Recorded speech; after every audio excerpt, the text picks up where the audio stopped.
So on Sunday, the first day of the week, that's when Jesus came in riding on the donkey. And the people lined the streets with palm branches and even sometimes clothing. Now you may be thinking, what does a palm branch look like? Well, here's one that I made. And actually, you guys will be making this craft as well if you're here in person. But they didn't use these back then. They used actual palm branches that they got from the trees around the area.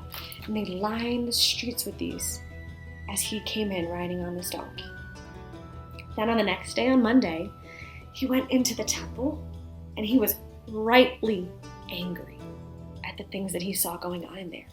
A lot of things that shouldn't be taking place inside a temple meant for God and worship. On Tuesday, the next day, he went back to Jerusalem, where a lot of the big teachers were actually pretty mad with him because many of the people believed in him and followed him more than they followed after them. And so he and the other disciples, and actually many of his followers, left and went over to the Mount of Olives, where he ended up speaking in parables. And parables are just stories that have an underlying lesson or something to be learned and taught through them. And so he also told them when he'd be coming again and why he'd be coming again.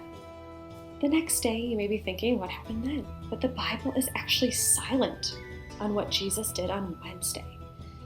But many biblical big thinkers, called biblical scholars, think that they rested and anticipated the big Passover celebration that was going to be coming soon.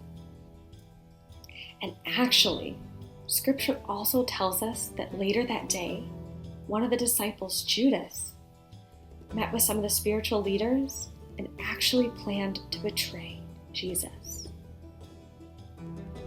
So now we're finally on Thursday of the week. And this day actually is often called Maundy Thursday. Do any of you know what happened on Thursday?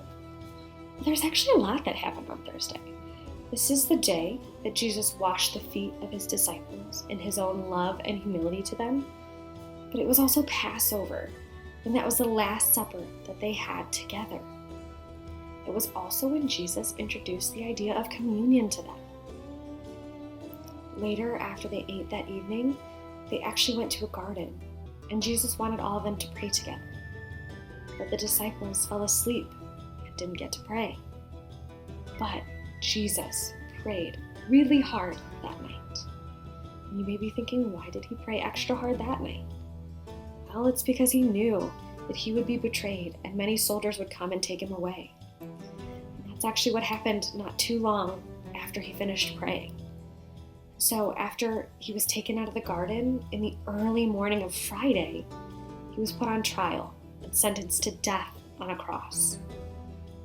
On that day, he was crucified and he died on that Friday of the week. He was then buried in an empty tomb. It's actually the day that we call Good Friday. And you may be thinking, why would we call this day Good Friday if Jesus died on the cross and was buried on that day?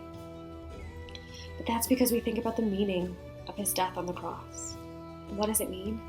Well, it's that he paid a debt that none of us could ever pay, so that we are now able to live with God forever.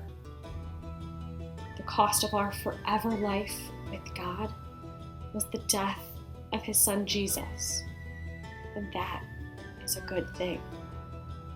So now, I want to show you something that I use as a reminder of the price that Jesus paid for me. And this is something that, before you guys leave, if you came in person, that you'll get one of these. And for those of you at home, if you send an email to us with your address, we'll do our best to drop off this price tag to you. But it's this little price tag, and if you noticed something hanging on my shirt earlier, it's because I was wearing this price tag. But it says my name. It says Chelsea's Sin Debt, paid in full by Jesus.